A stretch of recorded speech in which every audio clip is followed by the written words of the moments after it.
Good morning, Metalheads. You're not welcome to a new episode of the Metal Meltdown, and today we are looking at the latest studio album from the Agonist, entitled Orphans. This is the 6th studio album from Canadian melodic death metal crew, the Agonist, who at this point are probably most well known for kickstarting the career of Alyssa White-Gluz. Which isn't to say that this band hasn't had any modest success of their own. They absolutely have. The fact that they're still here is proof of that. But Alyssa was very much at the forefront of this band the entire time she was there. So much so to the point that it's actually hurt the Agonist since she has left the band to join Arch Enemy. Because while she used the Agonist and in turn Arch Enemy to become the prolific modern voice of heavy metal that she is, the Agonist, unfortunately, almost by default, were dismissed entirely by the larger heavy metal community. Suddenly, the world just didn't care. It didn't matter that they had created some good material, and it didn't matter that they immediately rebounded with Vicky Psarakis on lead vocals and created some more pretty decent music. It didn't matter that they toured pretty heavily and put their heart and soul into everything. The world just didn't give a shit. Now, don't get me wrong, it can be hard for any band to recover after losing a singer, but the way that the heavy metal community just almost immediately disregarded and forgot about the Agonist, downright cruel, to be bloody honest with you. And I mean, hey, if you truly don't like this band, then so be it. I'm not going to force you to support a band that you legitimately do not like. But I do think it's somewhat ridiculous that a good portion of the metal community just said, well, Alyssa's not there? Then fuck it, who cares? I don't want to listen to this anymore. It has been speculated that Alyssa herself might actually have something to do with all this. I don't really know the details, nor do I know any of these people personally. But I will say that I am inclined to believe 5 people all saying consistently the same thing, rather than one person who notably used the Agonist and then Arch Enemy to become a big voice. Like, just by looking at public information, the case for Agonist looks pretty strong. For all these reasons and more, I'm really hoping that this album resonates with people. I'm really hoping that this album sticks with people and makes them pay attention to the Agonist, because I think it's their best album with Vicky yet, and maybe even the best album in their entire discography. They sound revitalized, they sound invigorated, they sound fresh, they sound smart, they're sharpening up and fine-tuning all of the old sounds while bringing in new sounds. They are ready to make their mark in 2019 and prove to the naysayers once and for all that they are capable of making great fucking music, particularly without Alyssa dictating them and telling them what to do. There's a real sense of urgency that flows throughout the record, and it pushes the band to go into more dynamic and violent territory. Take, for instance, on a track like Blood as My Guide, an absolutely ferocious cut which infuses blunt Canadian death metal with a kind of grandiosity that I expect from Judas Priest or even a lot of epic war metal. At the same time, though, there are a lot of very cold and icy synth and vocal choir parts that often float in the background of the song and purge their way into the forefront during the post-chorus and the intros to the verses. And it emboldens Vicky to completely dominate the sound with her ferocious, dry gutturals paired with her epic heavy metal style choruses.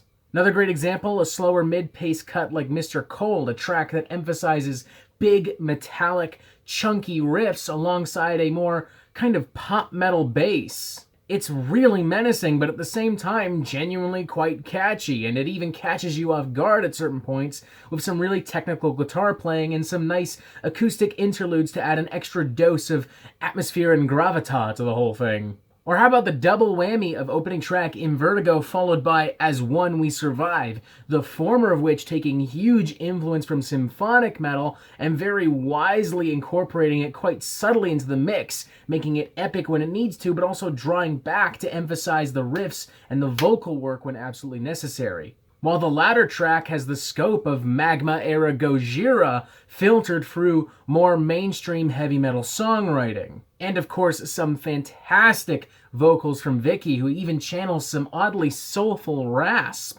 at one point in this track. Even when the band does embrace more typical metalcore melodic death metal songwriting, it's still done with a little bit of the Agonist's own personal spice and charm. Take for instance a track like The Killing Eye, which is on par with any of the most intense material from Black Dahlia Murder, and is paired with a very subtle power metal flair in some of the guitar solos that still make it feel really epic and different enough.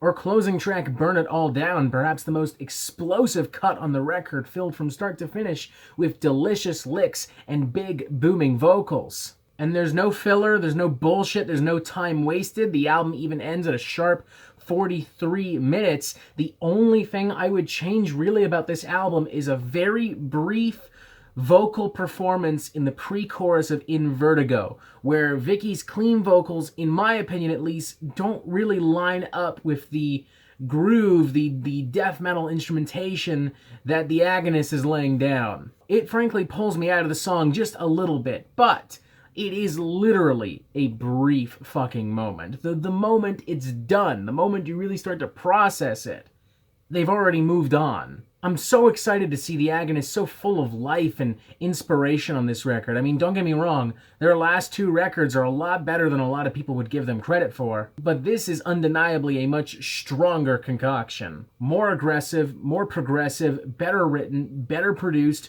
better constructed, better performed, better everything. So with all that in mind, I'm going to give this a highly enthusiastic 4 out of 5. Dangerously close to a 4.5, if I do say so myself. The diehard fans that have stuck with the Agonist all these years are going to have so much fun dissecting this record and digging into it and getting as much out of it as possible. I would also recommend this to newcomers to the world of extreme metal because it touches upon a lot of different areas and ideas without sounding too overwhelming. In fact, if anything, it's a pretty cleanly produced record, and the clean vocals definitely help. And to the naysayers who have completely dismissed the Agonist in a post-Alyssa world, I would say that you seriously need to give Orphans a shot. I mean, hey, if you legitimately don't like it, that's fine, but you can't sit here and go, oh, well, they're bad because Alyssa left, because she's been gone for a while.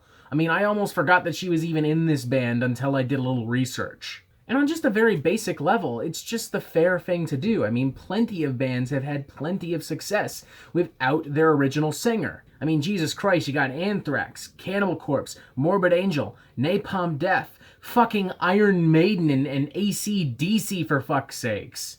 Jesus Christ, Arch Enemy themselves. I mean, Alyssa's the third vocalist to join that fucking band. You were willing to follow her into the abyss? Why not the Agonist? Like, if you were willing to give those bands a second chance, why not this band, alright? The Agonists deserve it. They have fucking proven themselves on this fucking thing. Alright? Let them be the Agonist. Let them. Or at the very least, just fuck off and be quiet and let the rest of us have our goddamn fun. I'll settle for that.